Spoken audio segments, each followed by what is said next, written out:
Hello friends, मैं मोहित कुमार आपका स्वागत करता हूं अपने इस यूट्यूब चैनल मोहित मैथ्स गुरु में।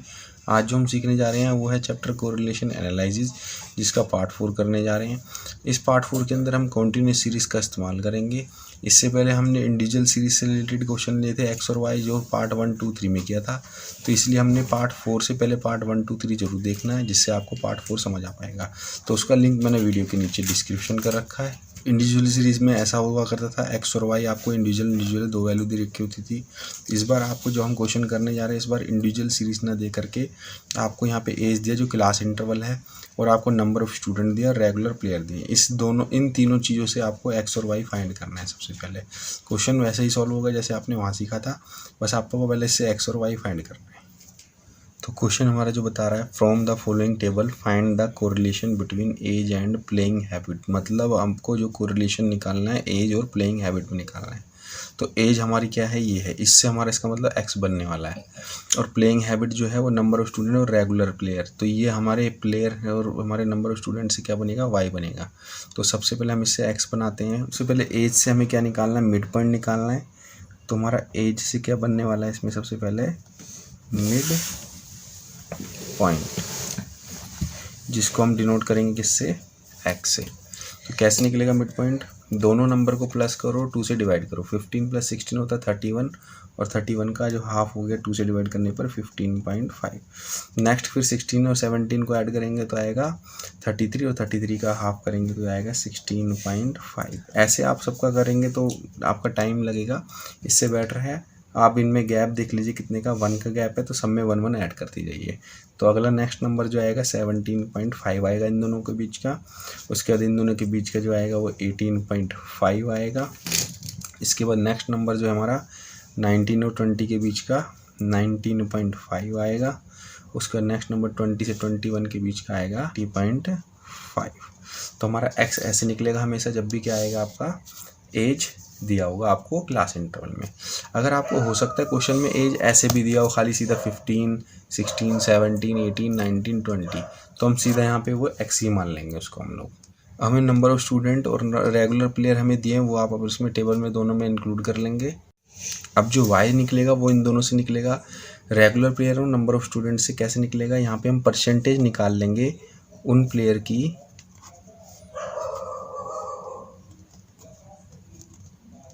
ठीक है। तो ये रेगुलर प्लेयर है, हम परसेंटेज ऑफ प्लेयर निकाल रहे हैं। तो इनकी परसेंटेज क्या बन रही है, टोटल स्टूडेंट में से कितनी प्लेयर की परसेंटेज बनती है।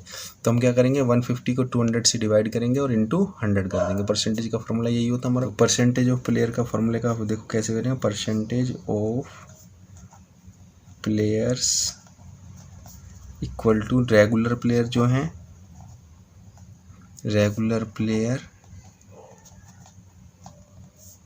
प्लेयर्स हो गया, और नीचे आ जाएगा नंबर ऑफ स्टूडेंट्स इनटू में 100।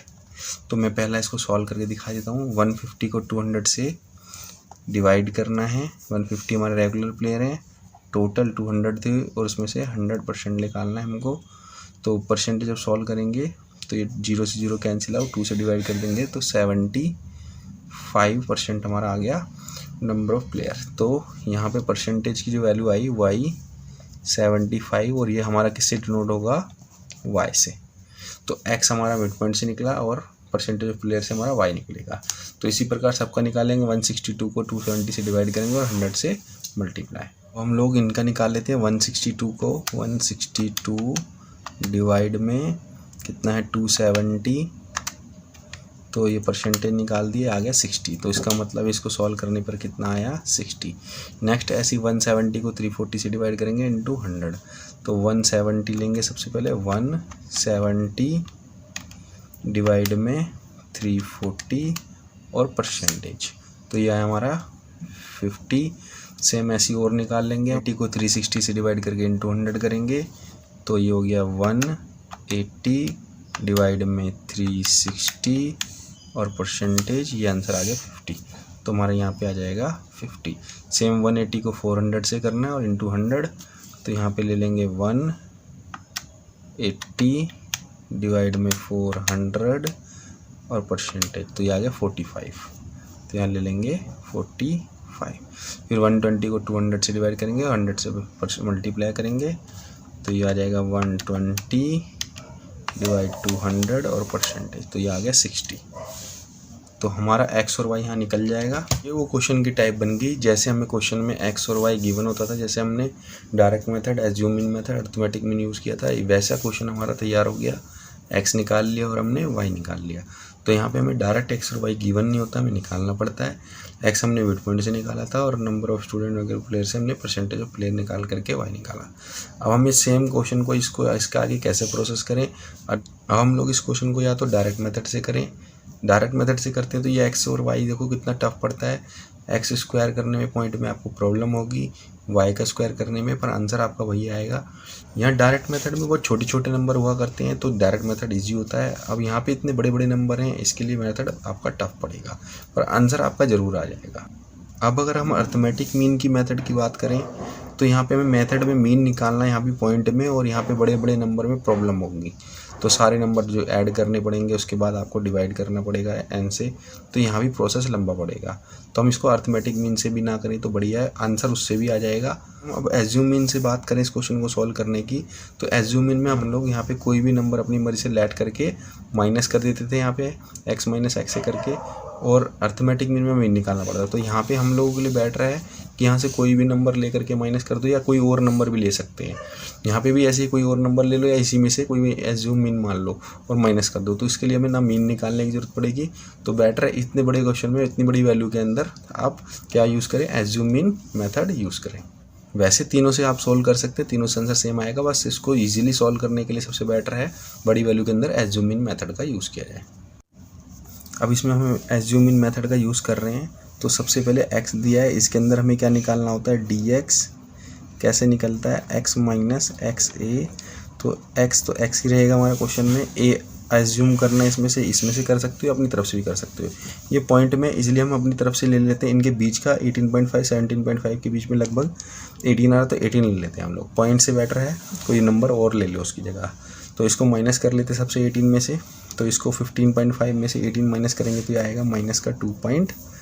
16.5 में से 18 माइनस करेंगे तो आएगा माइनस का 1. 17.5 में से 18 माइनस करेंगे तो आएगा माइनस का 0.5। 18.5 में से 18 माइनस करेंगे तो आएगा प्लस का 0.5। 19.5 में से 18 माइनस करेंगे तो आएगा 1.5 प्लस का। 20.5 में से 18 माइनस करेंगे तो आएगा 2.5। इसके टोटल कर लेते हैं, इसके टोटल की जरूरत पड़ेगी। इसके टोटल करने पॉजिटिव 0 आएगा, क्योंकि यहाँ माइनस के और प्लस के सेम वैल्यू हैं, तो माइनस प्लस के सारे कैंसिल आउट हो जाएंगे, 0 आ जाएगा। तो इसका मतलब हमारे पास सिग्मा जो dx की वैल्यू वो 0 हो गई। उसके बाद हमें dx के स्क्वायर की भी ज़रूरत पड़ती है, तो इसके स्क्वायर कर लेते हैं। तो माइनस 2.5 का स्क्वायर अगर करते हैं तो 6.25 आ जाएगा। माइनस 1.5 का स्क्वायर करते हैं 2.25। माइनस 0.5 का स्क्वायर करते हैं तो 0.25। 0.25 का स्क्वायर करेंगे तो 0.25। 1.5 का स्क्वायर करेंगे तो 2.25। 2.5 का स्क्वायर करेंगे तो 6.25। इसका टोटल करते हैं हम लोग अगर, तो ये 17.5 आ जाएगा, और ये बन जाएगा का सिग्मा dx की स्क्वायर। अब इसमें से हम लोग फिर से y में ऐसी सेम करेंगे, जैसे हमने dx निकाला था ऐसे dy निकालेंगे। तो dy कैसे निकलेगा, y माइनस वाई ए, और वाई ए में y माइनस वाई ए हमने एज्यूम इसमें से कोई नंबर लेट कर लेते हैं। यहाँ तो अपने अपनी मर्जी से लिया था इसको छोड़ करके, इस बार हम इसमें 60 लेते हैं, अप्रोक्स आसपास है इनके बीच में। यहाँ पे क्या माइनस कर देना है, y से 60 माइनस कर देना है। तो 75 में से 60 माइनस करेंगे तो कितना आएगा, 15। फिर 60 में से 60 गया 0। 50 में से 60 माइनस करेंगे तो माइनस का 10। 50 में से फिर 60 माइनस करेंगे माइनस 10। 45 में से 60 माइनस किया तो माइनस का 15, और 60 में से 60 गया तो 0। इसके बाद इसका टोटल करते हैं, -15 + 15 से कैंसिल आउट, -10 हमारे पास आ गया -20, और ये वैल्यू होगी सिग्मा dy की। सेम इसका स्क्वायर की ज़रूरत पड़ती है हम लोग को, dy का स्क्वायर। तो ये कैसे निकलेगा, इनका स्क्वायर कर लेते हैं। 15 का स्क्वायर 225, 0 का स्क्वायर 0, -10 का स्क्वायर +100, -10 का स्क्वायर +100, और -15 का स्क्वायर 225, और ये हो गया 0 का स्क्वायर 0। इन सब का टोटल कर लेते हैं, ये आएगा अपना 650, और ये बन जाएगा सिग्मा डी वाई का स्क्वायर। इसके बाद हमें लास्ट टेबल चाहिए होती है सिग्मा डी एक्स और डी वाई की वैल्यू, मतलब डी एक्स और डी वाई को मल्टीप्लाई करना है, मतलब -2.5 को 15 से हमें क्या करना पड़ेगा, मल्टीप्लाई। तो हमारे यहाँ बनेगा डी एक्स डी वाई, तो मल्टीप्लाई कर लेते हैं। -2.5 को 15 से मल्टीप्लाई करेंगे तो ये 37.5 आएगा, वो भी माइनस का। और इसके बाद -1.5 को 0 से मल्टीप्लाई करेंगे तो 0 ही आएगा। फिर -0.5 को 10 से करेंगे तो ये अपना प्लस का, तो प्लस का 5.0 हो गया। ऐसे 0.5 को -10 से करेंगे तो ये माइनस का 5.0 हो गया। ऐसी 1.5 को हम -15 से करेंगे तो ये आ जाएगा 22.5, वो भी माइनस का, क्योंकि प्लस माइनस माइनस हो जाएगा। 2.5 को 0 से मल्टीप्लाई करेंगे तो ये 0 आ जाएगा। इनको प्लस माइनस कर लेते हैं तो 5 कैंसिल आउट हो गए, तो माइनस माइनस प्लस होगा। तो इन दोनों को प्लस करने पे 37.5 और 22.5 को ऐड करने पे आया माइनस का 60, और ये हमारा बन गया sigma D X D Y. तो हमारी सारी वैल्यू आ चुकी है हमारे टेबल से, बस हमें अब एज्यूम इन मेथड के कोरिलेशन का फॉर्मूला लगाना है। डी एक्स की वैल्यू 0 आई थी, सिग्मा डी एक्स स्क्वायर की वैल्यू 17.5, सिग्मा डी वाई की value -20, sigma D Y square 650 था, और sigma D X D Y आया था -60। तो इनका यूज़ करके अब कोरिलेशन निकाल लेते हैं। तो हमारे पास सारी वैल्यू आ चुकी है। अब हम लोग को सिर्फ फार्मूला लगाना है कोरिलेशन का, आर, वो भी एज्यूमिंग मेथड वाला। तो सबसे पहले क्या होता है, N sigma D X by D Y N के साथ एक साथ आता है, माइनस सिग्मा डी एक्स अलग और सिग्मा डी वाई अलग, अपोन में अंडर रूट, फिर एन आता है। तो सबसे पहले वाई एक्स किसी को ले लो, तो सिग्मा डी एक्स के square minus sigma D X का स्क्वायर था, या सिग्मा डी एक्स का होल स्क्वायर आएगा। अंडर रूट ये कैसे, सिग्मा डी एक्स का होल स्क्वायर बनाया था, ये डी एक्स का होल स्क्वायर करा था। तो यहाँ एन सिग्मा, यहाँ पे डी वाई बना दो, तो ये सिग्मा डी वाई का स्क्वायर बन गया, माइनस ये सिग्मा डी वाई बनाएंगे तो सिग्मा डी वाई का होल स्क्वायर। तो ये आपका कोरिलेशन का फार्मूला हो गया एज्यूमिंग मेथड से। अब उठा के आपको सिर्फ वैल्यू पुट करनी है अपने पास।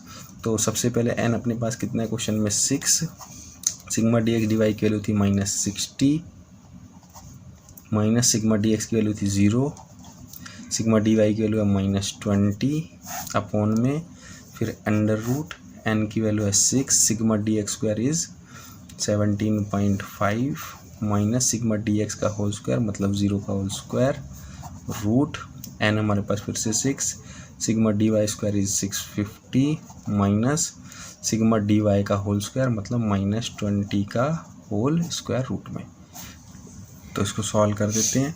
6 को -60 से मल्टीप्लाई करेंगे तो आएगा माइनस का 360, 0 को -20 से मल्टीप्लाई करते हैं तो ये 0 ही आएगा, अपॉन में अंडर रूट 6 को 17.5 से मल्टीप्लाई करेंगे 105, और 0 का स्क्वायर 0 होता है। तो रूट 6 को 650 से 50 से मल्टीप्लाई करने पे आया 3900, और 20 का स्क्वायर होता है 400, और ये -360 ऐसी रहेगा, रूट 105, और रूट में 3900 में से 400 गया तो 3500। तो आर हो गया -360, रूट ये दोनों मल्टीप्लाई कर देंगे एक रूट में तो 3670, 500 -360, इसका रूट निकाल लेते हैं। रूट करने पर आया 606.21, डिवाइड में आ गया 606.21, इसको डिवाइड कर देते हैं इससे, डिवाइड करने पे आया माइनस का आएगा और 0.593 आर। तो अब हमारे को ये चेक करना है हमारी रेंज में आ रहा है या नहीं आ रहा है। तो रेंज जो हुआ करती थी हमारी वो +1 और -1 के बिटवीन, तो हमारी आर की जो वैल्यू है वो रेंज आ गई -1 और 1 के बिटवीन में, -0.593 इसी के बीच में आता है। कंप्लीट है, थैंक यू। इसके जैसे क्वेश्चन एक मैंने स्क्रीन पर पुट किया हुआ है, आप लोग उसको सॉल्व करके उसका आंसर मुझे कमेंट कीजिए, और जिन लोगों को उस क्वेश्चन को सॉल्व करने में प्रॉब्लम आती है तो मुझसे कमेंट करके पूछ सकते हैं। अगर आपको मेरी वीडियो पसंद आती है तो लाइक करें, सब्सक्राइब करें, कमेंट करें और शेयर करें। Thank you.